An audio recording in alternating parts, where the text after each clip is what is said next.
अस्सलाम वालेकुम everyone, hope you are doing great. So आज की इस वीडियो में business studies IGCSE and O levels के बारे में फर्दर डिस्कशन में कर रहूँगा और this is unit number 1 and topic reference is 1.4.1 और इस टॉपिक का नाम है business organisations, types of business organisations. आपके पास सिलेबस का डॉक्यूमेंट होना चाहिए जब भी आप मेरी वीडियोज़ देख रहे हों, क्योंकि I am explaining all these concepts from that content, basically syllabus content.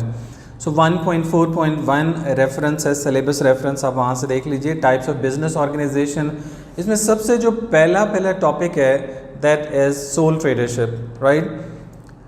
देखिए, कोई भी बिज़नेस स्टार्ट करने से पहले सबसे पहले जो हमारे माइंड में चीज़ आती है वो क्या होती है? वो होती है कि किस टाइप का बिज़नेस करें। अगेन हमें ये भी पता होना चाहिए किस टाइप के बिजनेसेस हो सकते हैं। लाइक जब भी बिज़नेस स्टार्ट करना है थोड़ा सा you have to undergo some research, कुछ ना कुछ तो आपको जानने की ज़रूरत होगी उसकी। आप थोड़ा रिसर्च करते हैं कि किस टाइप के बिजनेसेस होते हैं और फिर उनके क्या फ़ायदे क्या नुकसान हो सकते हैं, then you can initiate the business. So सबसे पहला जो सिलेबस के हिसाब से यहाँ पे हम डिस्कस करेंगे, और ये प्राइवेट लाइक बिजनेसेस के अंदर आता है, सोल ट्रेडरशिप। सोल ट्रेडर या सोल ट्रेडरशिप एक ही चीज़ के लिए यूज़ होता है। सो सोल ट्रेडर है क्या चीज़, किस टाइप का बिजनेस होता है? First of all you must know the basic definition, और दूसरा आपको ये भी पता होना चाहिए अगर आप सोल ट्रेडर बिजनेस करें तो आपको क्या फ़ायदा हो सकता है, उसका क्या नुकसान हो सकते हैं, what are advantages and disadvantages of such type of businesses. So starting with the basic definition of sole trader is a business organization that is owned and controlled by a single person. So एक ही बंदा है जो जिसके पास उसकी ownership होती है, और उसमें जनरली एम्प्लॉयज़ नहीं होते या फिर बहुत ही लिमिटेड होते हैं।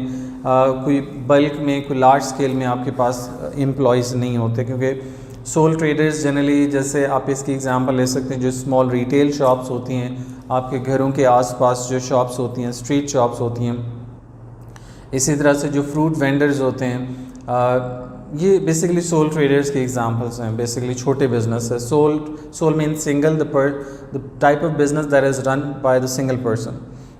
ओके, सो इस तरह के बिज़नेस का क्या फ़ायदा क्या होता है, करना चाहिए नहीं करना चाहिए, इसके एडवांटेजेस और डिसएडवांटेजेस आपको देखने होंगे। सो सबसे पहला तो एडवांटेज ये है कि जितना भी प्रॉफिट होगा वो सारा का सारा आपकी जेब में जाएगा। You need not to share that business with anyone else.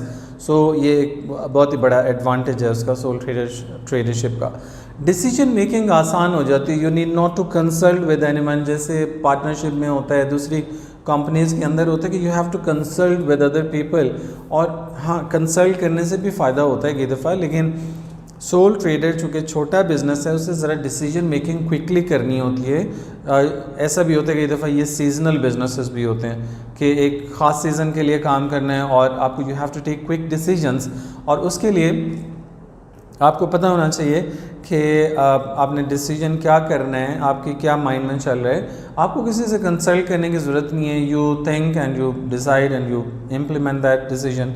तो ये काफ़ी आसान होता है। सारे प्रॉफिट्स भी आपको जाएंगे, डिसीजन मेकिंग भी काफ़ी आसान हो जाती है। इस तरह के बिजनेसेस को स्टार्ट करना भी आसान होता है, इनिशिएट करना भी आसान होता है। किस तरह से?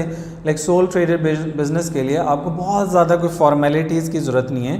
कोई in many cases this businesses are not even registered businesses के गवर्नमेंट से आपको रजिस्ट्रेशन अथॉरिटी से रजिस्ट्रेशन करवानी पड़े।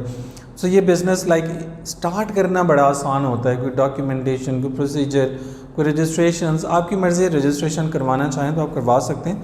रजिस्टर्ड बिज़नेस के भी अपने फ़ायदे होते हैं, लेकिन अगर नहीं करवाते तो भी सोल ट्रेडर्स बगैर रजिस्ट्रेशन के भी मेजॉरिटी, जैसे स्पेसिफिकली जो डेवलपिंग नेशंस हैं वहाँ कोई भी रजिस्टर नहीं करवाता छोटे बिजनेसेस को।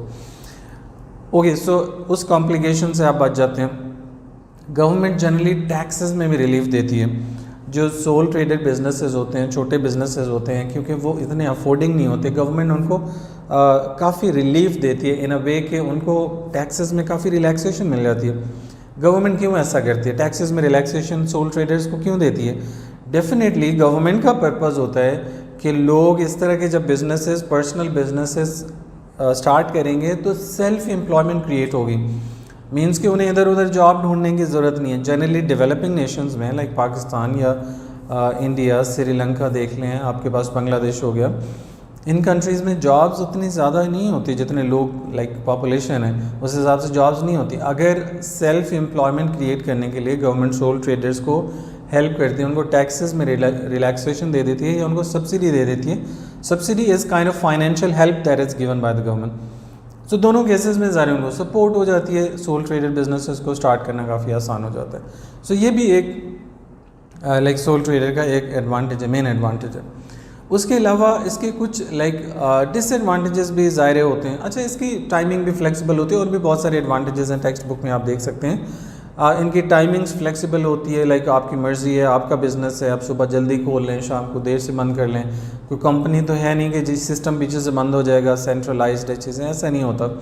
ये ऐसे लाइक बिजनेसेस हैं जो आप अपनी मर्ज़ी करते हैं, वहाँ पे अपनी मर्ज़ी से वहाँ जब आपको टाइमिंग अपनी जल्दी ओपनिंग टाइम जल्दी करना है, क्लोजिंग टाइम लेट करना है, ओपनिंग टाइम लेट करना है, क्लोजिंग टाइम जल्दी करना है, ये आपकी मर्ज़ी है। फ्लेक्सिबल टाइमिंग है, कहीं जाना है तो आप जल्दी शट डाउन करके अपनी शॉप जा सकते हैं।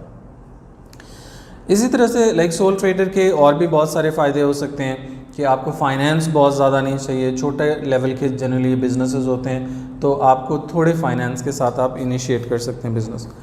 लेकिन इसके कुछ डिसएडवांटेजेस भी होते हैं। क्या डिसएडवांटेजेस होते हैं? उनमें लाइक एक सबसे बड़ा डिसएडवांटेज ये होता है कि इनकी लायबिलिटी अनलिमिटेड होती है। इस कॉन्सेप्ट को समझना बड़ा ज़रूरी है कि अनलिमिटेड लायबिलिटी क्या चीज़ होती है। अनलिमिटेड लायबिलिटी का मतलब होता है कि अगर बिज़नेस लॉस में चला जाएगा, बैंकरप्सी में चला जाएगा, तो फिर बिज़नेस ने अगर किसी किस्म के अगर लोन्स लिए हुए थे बैंक से या किसी भी क्रेडिटर से उन्होंने लोन्स लिए हुए थे, तो उन लोन्स को रीपे करने के लिए ओनर की पर्सनल प्रॉपर्टी को भी सेल किया जा सकता है। एक जो लिमिटेड कंपनीज होती हैं उनमें ऐसा नहीं होता, लेकिन particularly I am talking about soul trader business. Soul trader business की लायबिलिटी अनलिमिटेड होती है कि अगर आपका बिजनेस लॉस में चला जाता है तो अब आपके पास सेकंड ऑप्शन ही नहीं है। हाँ, अगर आपको पर्सनल एसेट्स बेचने हैं, अगर आपका बिजनेस इस पोजीशन में है कि उसके एसेट्स को बेच के, उनकी चीज़ों को बेच के अगर वो सेल आउट करके आपकी जो लायबिलिटी है वो सेटल हो सकती है तो वेल एंड गुड। अगर नहीं हो सकती तो क्रेडिटर्स आपकी पर्सनल प्रॉपर्टी, आपकी पर्सनल कार, आपका पर्सनल घर, इवन आपका personal furniture, everything can be sold out to settle that liability. तो ये एक सबसे बड़ा डिसएडवांटेज होता है। एक डिसएडवांटेज ये भी होता है कि सोल ट्रेडर चूँकि एक ही बंदा रन कर रहा होता है, जब एक ही बंदा रन कर रहा हो तो उसके पास फाइनेंस भी लिमिटेड होंगे। ऐसा नहीं होगा कि बहुत ह्यूज फंड्स होंगे।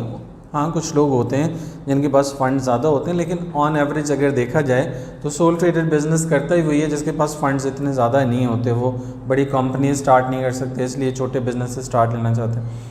लेकिन समहाउ कुछ लोग ऐसे भी हो सकते हैं जिनके पास वाकई में फ़ंड्स हों, लेकिन वो चाहते हैं कि अपना जो उनका रिस्क है उसको लिमिटेड रख के ज़्यादा से ज़्यादा पहले एक्सपीरियंस गेन करें, छोटे लेवल पे स्टार्ट करें, फिर उसको एक्सपेंड करें।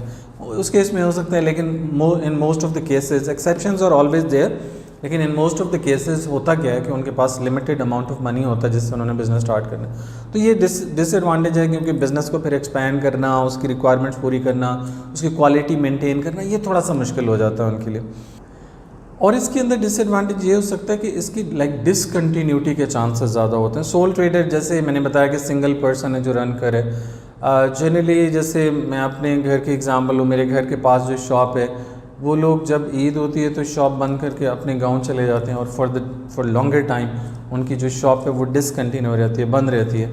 अब ऐसे चांसेस होते हैं सोल ट्रेडर्स के अंदर, क्योंकि सोल ट्रेडर में खुद ओनर उसको चला रहा होता है। अगर कहीं भी कोई भी कमिटमेंट होती है उसकी, कहीं उसे जाना है कि इम्पॉर्टेंट टास्क के लिए, तो उसको अपनी शॉप बंद करनी पड़ती है। सो बिज़नेस उसका उस टाइम के लिए डिसकंटिन्यू हो जाता है। कंपनीज़ में जबकि ऐसे इश्यूज़ नहीं होते। सो सोल ट्रेडर का ये भी एक डिसएडवांटेज है। Okay, so I believe the concept of sole trader is now clear, and the next topic I'll be explaining is partnership business. So इस चैनल के साथ जुड़े रहें। ये चैनल आपको O level economics, O level business studies, AS economics, AS business studies, A2 economics, A2 business studies में help करने वाला है अगले 3 साल तक। तो आप इस चैनल के साथ जुड़े रहें, इंशाअल्लाह ताला आपको मैक्सिमम बेनिफिट होगा। आई एम ट्राइंग कि मैं जल्दी से जल्दी ये वीडियो सीरीज़ कंप्लीट करके पूरा सिलेबस कंप्लीट कर लूँ एक दफ़ा। उसके बाद नेक्स्ट जो टारगेट है वो like that will be focusing on the past papers, सिर्फ पास्ट पेपर्स, टेक्निक्स और उनके सोल्यूशंस और उन चीज़ों पे मैं डिस्कशन करूँगा। अगर आप इस चैनल पे नए हैं तो लाजमी इसको सब्सक्राइब कर दें। Thank you so much for watching, see you इंशाल्लाह, अल्लाह हाफ़िज़।